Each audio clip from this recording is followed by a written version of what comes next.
Hola, ¿qué tal? Bienvenido, bienvenida. Para mí es un placer estar con ustedes el día de hoy, a Iberoamérica entera, Latinoamérica. Realmente me apasiona el poder estar el día de hoy compartiendo con ustedes un poco sobre lo que desde Motivos Ecosistema estamos desarrollando para aportar valor a nuestra comunidad y sobre todo a la industria inmobiliaria de la construcción.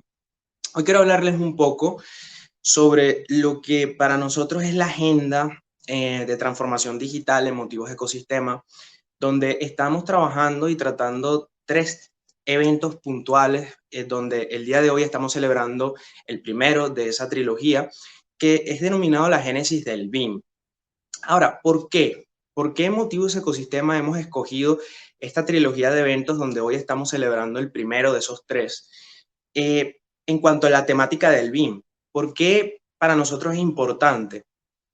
Y antes de entrar en materia y detallar el porqué de todo esto, quiero compartirles una experiencia que tuve recientemente haciendo compras personales.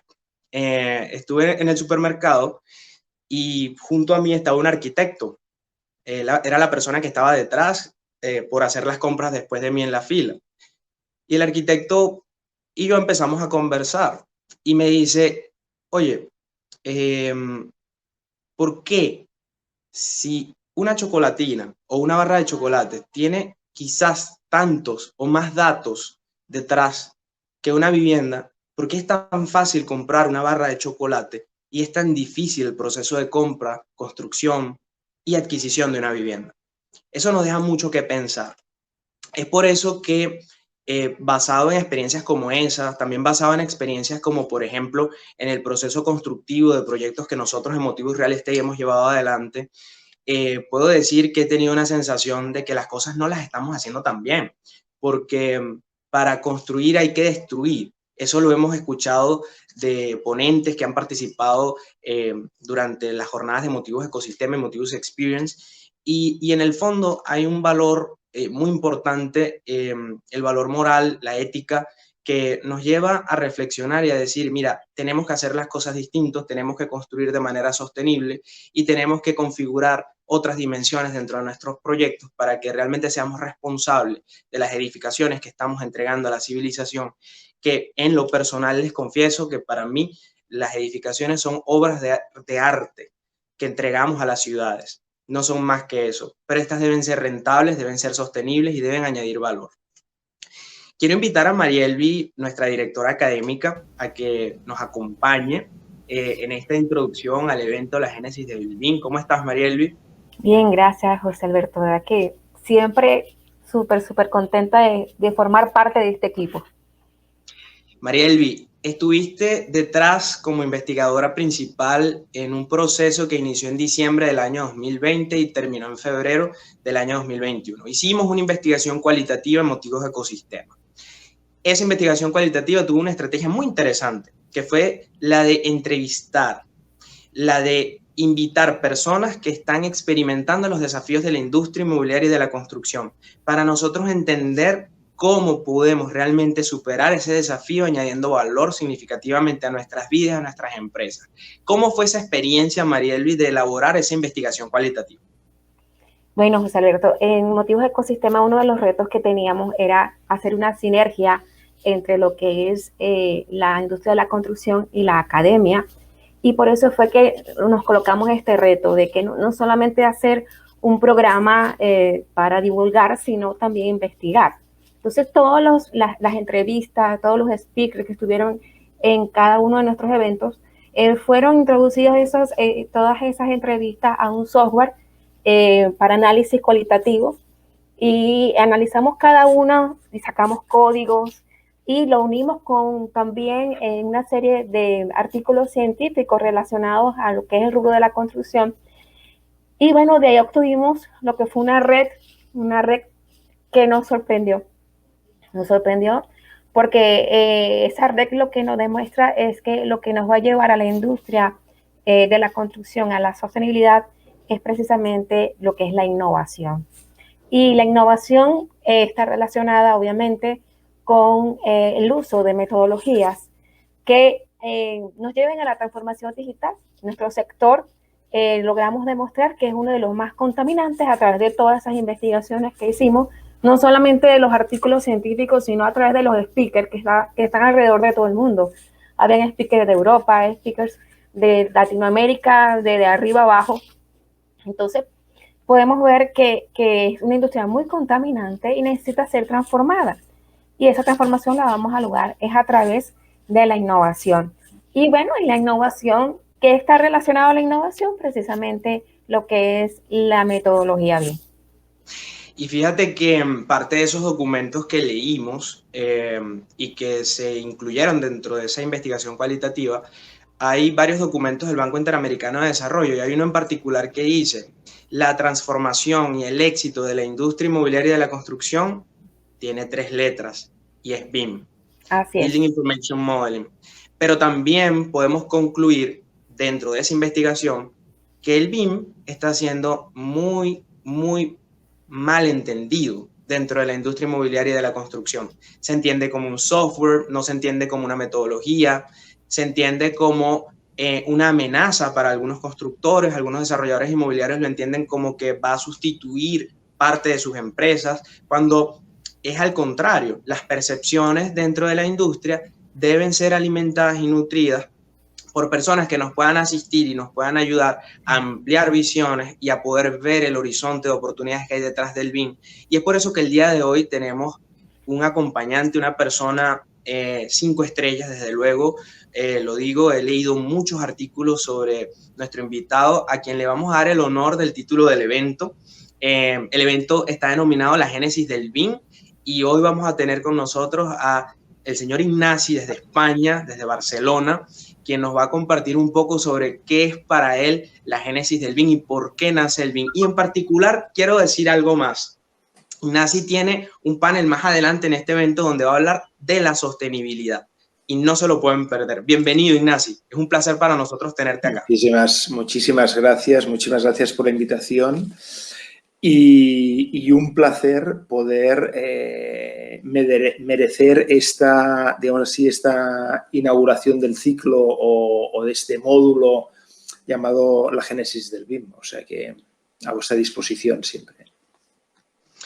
Ignasi, cuéntanos un poco sobre tu experiencia entendiendo el BIM. Fíjate que tú decías en conversaciones antes de iniciar esta conversación, digamos, oficial, que eras ex arquitecto. Hablabas de muchas cosas relacionadas a tu experiencia en el área de la construcción, hablabas que te querías llevar a tu casa un pedazo de edificio, hablabas, ¿cómo se relaciona toda esa historia de Ignasi a ser hoy un referente y poder transmitirle a otras personas que quisieran lograr el entendimiento en el Building Information Modeling como tú lo tienes el día de hoy? ¿Cómo fue esa historia y qué es? ¿Cómo nació el BIM en Ignasi? Es muy buena pregunta porque esta no la tienes como concebida o preconcebida, ¿no? Pero nació por esta, yo diría, esta necesidad de entender un mecanismo que en el mundo de la industria se entiende como un mecanismo normal, que es el de la mejora continua. Cuando Marielby hablaba de la innovación, claro, en cualquier otro sector, menos casi diría el de la construcción, el innovar sí que lo tenemos como un proceso como arquitecto de innovar en las formas, pero muy poco en el tema de cómo innovar en la misma vida del usuario que va a estar dentro de nuestro edificio o utilizar nuestra infraestructura o habitar nuestra ciudad. Entonces, esta necesidad constante de ir aprendiendo para ir innovando en las propuestas que uno hace es lo que te lleva a entrar en el BIM. Pero yo tuve la suerte, si hago un poco de memoria, tuve la suerte de que al empezar a estudiar en el segundo año, yo ya veía la necesidad de empezar a hacer unas prácticas. Y en ese momento existía algo que la gente de generaciones más avanzadas pues no tendrán ni conocimiento, pero nosotros teníamos una cosa que se llamaban las páginas amarillas, donde había el listado de todos los profesionales, todos los comercios que existían en la ciudad de Barcelona. Como en mi familia no había nadie relacionado con el sector de la construcción, empecé a buscar en las páginas amarillas arquitectos y tuve la suerte de topar con uno que se llamaba, también con mi nombre, Ignasi Font-Yaussió, pero tuve una inmensa suerte porque este era un arquitecto que trabajaba solo, pero ya veía la necesidad de utilizar un software. En estos años, pensad que estoy hablando del año 1984 y en 1982 es cuando inician las peripecias Gábor Bojar por crear Graphisoft y Archicad, y en 1984 es cuando el doctor Georg Nemetschek empieza a crear Allplan, y que son ahora dos de los grandes softwares creados por arquitectos e ingenieros y formulados para mejorar la vida de un técnico proyectista, ¿no? Léase un arquitecto, un ingeniero civil, un ingeniero de caminos. En ese momento a mí me abrió la visión muchísimo, porque yo, que ya me gusta innovar, ver y tocar un ordenador en los años 80, en ese momento utilizábamos un software que se llamaba Mountain Top, que ya era un software BIM, era un software francés que corría, nosotros decíamos, corría sobre Unix, o sea que se utilizaba Unix como el lenguaje operativo de ese software. Utilizábamos unos cassettes que eran como en realidad eran como unos videocassettes para grabar, no existían los CDs, existían los floppy disk, pero con aquello no servía para nada. En uno de estos, que habían como 300 de estos floppy disk, y ya podíamos trabajar en una pantalla dividida en 4, con 4 vistas distintas, y trabajábamos en 3 dimensiones. Yo, os he de ser sincero, no entendía a la gente por qué se apuntaba a trabajar con AutoCAD, con un software que trabajaba con líneas, con unas líneas que no sabías qué significaban, que tenías que ir limpiando para ver qué había debajo de cada una de las líneas. Y esto fue en realidad la génesis del trabajo de Gábor Bojar con Archicad, o Archicad, dependiendo de cómo lo pronunciemos, que él te explica que él, cuando le preguntas, bueno, ¿y cómo empezaste a esto? Y él explica que que quería utilizar aquellas pantallas LCDs de las calculadoras, ¿no? Cuando hacemos una operación, para hacer instalaciones. Y entonces el problema que él veía era que utilizando solamente 2 dimensiones, no podía superponer algo en una tercera dimensión, ¿no? Que es el problema típico de estos softwares 2D. Y claro, en ese momento, cuando te lo explica, ves claramente por qué apostó por modelar en 3 dimensiones. Entonces, la génesis del BIM, existen unas primeras fotografías de los años 60 con Chuck Eastman, que murió el año pasado, desafortunadamente, y Chuck Eastman tiene un libro magnífico que es el Handbook of BIM y del cual vamos por la segunda o tercera edición, pero es un libro en el que desde hace casi 15, 18 años, pues él ya abogaba por un sistema distinto de representar lo que íbamos a construir y de utilizar esta información para construir y para operar. Entonces, la génesis del BIM, yo creo que la génesis del BIM, bueno, para datarlo, pues existen otros softwares más dedicados al diseño de objetos y de objetos 3D, y aparece después un software llamado Rhino, que sirve para hacer superficies complejas, ¿no? Superficies de raíz cuadrática, superficies que necesitas, que no con una solamente fórmula las puedes llegar a generar. Y por primera vez el mundo de la arquitectura y de la ingeniería utiliza un software, digamos así, el mundo de la arquitectura utilizaba un software que se utilizaba para hacer zapatillas deportivas Nike o para hacer fuselajes de aviones o para hacer yates.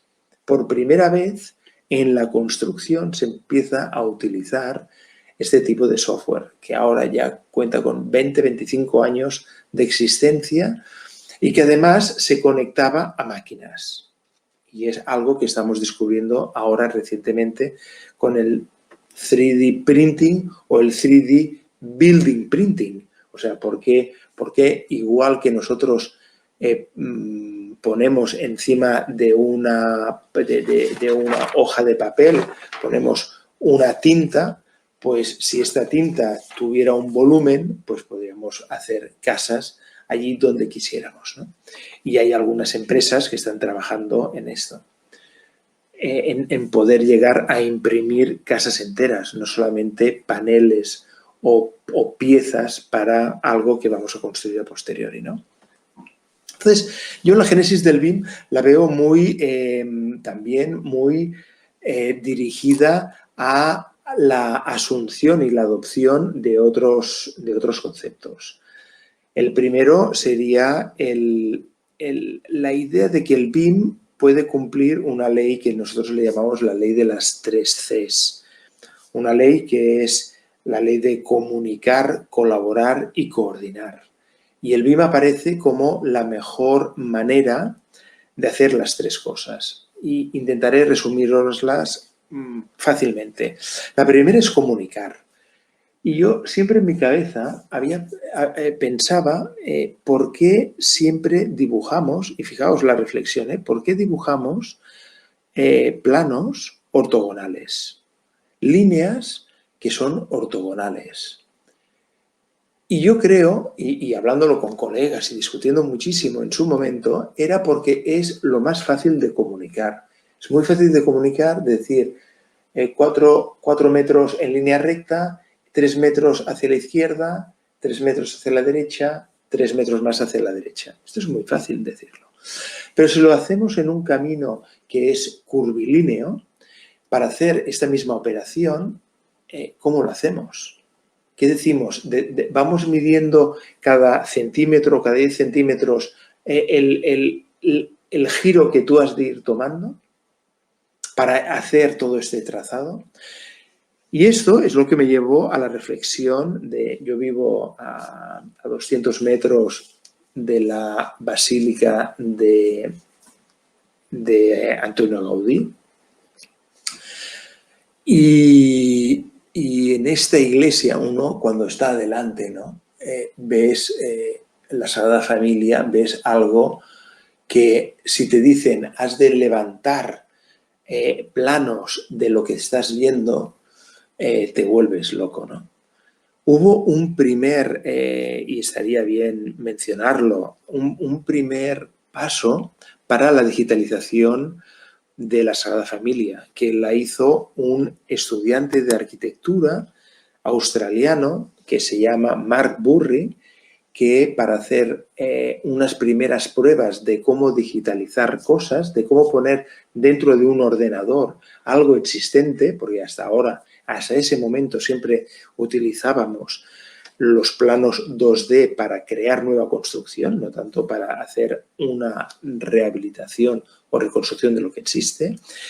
Y este arquitecto llega a Barcelona, Mark Burry, como estudiante de arquitectura, llega a Sagrada Familia y se convierte en el consultor digitalizador de la Sagrada Familia aún hasta ahora, en este momento, ¿no? Desde los años 80 hasta el momento, y descubre, al introducir datos y la arquitectura que Antonio Gaudí hacía en realidad, descubre que hay unas leyes que el ordenador le genera. Entonces, se entiende perfectamente esta dificultad de comunicar que os decía antes. Gaudí vivía en la Sagrada Familia mientras la estaban construyendo. ¿Por qué? Porque es imposible, sin un ordenador, comunicar aquello que él tenía en su mente. Por lo tanto, la génesis del BIM está en una mejora de la comunicación y está demostrado que comunicar en 3 dimensiones no provoca ninguna mala interpretación. Cuando tú das un plano, la gente lo puede malinterpretar. cuando tú haces un plano en 3 dimensiones, incluso estas 3 dimensiones impresas, cualquier persona, cualquier oficio, cualquier disciplina, mi abuela o mi madre, o mi padre o mi abuelo, podrían entender perfectamente lo que se quería hacer. La segunda C es la de coordinar. Esto es algo que es muy difícil hacer con papel vegetal o papel, nosotros le llamamos cebolla, que es el papel de color amarillo, en el que superponías algunas capas de la información de tu proyecto para ver lo que ocurría en distintos estratos de tu edificio. Por lo tanto, existe una problemática que es cuando tu proyecto lo llevas a un calculista de estructuras y a un calculista de instalaciones y cada uno trabaja en el proyecto tal como se lo has dado aquel día. Tú como arquitecto, como ingeniero, vas evolucionando en el diseño, pero no vas actualizando esta información a cada uno de ellos y recibes la información del calculista de estructuras, del calculista de instalaciones, las ponías encima y dices, ostras, los problemas que vamos a tener, ¿no? Porque las instalaciones no caben en los espacios que tenías previstos, las estructuras atraviesan instalaciones que te han calculado y por lo tanto esto lleva a una mala ejecución de nuestros proyectos, a una mala construcción de nuestros proyectos. Porque no se ha podido, de alguna manera, introducir una previsualización de lo que iba a ocurrir de una forma coordinada. Porque lo que no hacíamos era coger los planos del instalador y enviárselos al estructurero y los planos del calculista de estructuras enviárselos al proveedor de las instalaciones para que tuvieran en cuenta otra vez esto. ¿Por qué? Porque esto demoraba y enfadaba a cada uno de los oficios que participaban, como dándoles a entender que no eran suficientemente profesionales y buenos. Por lo tanto, el aspecto de la coordinación ahora lo podemos hacer con lo que se llama un Common Data Environment, que sería un Google Drive donde nosotros tenemos el modelo digital en 3 dimensiones y en un Google Drive, ¿verdad que cada uno de nosotros puede entrar en un documento Word y escribir? Y podemos ir viendo incluso que Marielvi está trabajando allí o que José Alberto también está corrigiendo unos parágrafos. Pues lo mismo lo podemos hacer ahora, por fin, en un proyecto que vamos a construir. Y por lo tanto, todos aquellos que van a trabajar dentro de este proyecto ya ven su trabajo de forma coordinada. Ya no haré pasar un tubo de aire acondicionado donde hay una jácena, ya no pondré una red antiincendio atravesando distintas columnas en un espacio de aparcamiento, de un parking, ¿no? Y esto ya implica una mejora infinita de lo que nosotros vamos a construir. Y la tercera C es la de colaboración. Y colaboración significa que por primera vez también, en vez de entender que cada uno de nosotros trabaja de una forma, digámoslo así, en competición dentro de una obra, ya lo podemos hacer en un formato de colaboración. A esto le llamamos un trabajo colaborativo. De hecho, estamos terminando una guía de trabajo colaborativo con la Comisión de Construir Futuro en el Instituto Tecnológico de la Construcción de Cataluña para empezar a dar a entender a todos los agentes del ciclo de vida de una construcción que debemos colaborar. Por lo tanto, y esa colaboración se debe llevar hasta, cuanto más extrema la llevemos, mucho mejor resultado vamos a obtener. ¿Por qué?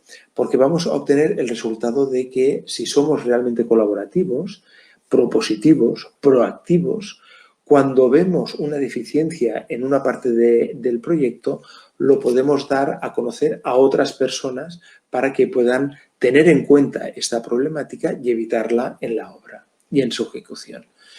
Colaborar también significa llamar a la persona de mantenimiento o que va a operar aquel edificio o aquella infraestructura, léase un hospital, un hotel, una estación de ferrocarril, un aeropuerto, un puerto, para que aquella gente de mantenimiento del mono azul pueda sentarse con nosotros, con los arquitectos y con los ingenieros, diciéndonos qué maquinaria tiene él para hacer el pulido del suelo o qué escaleras tiene él para poder limpiar